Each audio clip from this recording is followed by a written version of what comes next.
Assalamualaikum warahmatullahi wabarakatuh. Pemerintah Kabupaten Aceh Singkil melalui Dinas Pangan akan melaksanakan gerakan pangan murah atau GPM dalam rangka stabilisasi pasokan dan harga pangan serta menekan inflasi. Kegiatan pangan murah GPM akan dilaksanakan di 1. Kecamatan Singkil Utara di Gedung Pertemuan Desa Gosong Telaga Utara pada Rabu 18 Oktober 2023. Pelaksanaan jam 9 waktu Indonesia Barat sampai dengan selesai.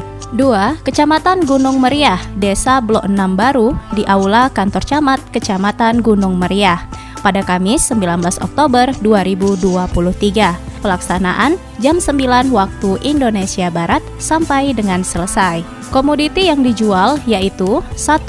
Beras premium subsidi Rp5.000 per kilogram. 2. Gula pasir subsidi Rp5.000 per kilogram. 3. Minyak goreng kemasan subsidi Rp5.000 per liter.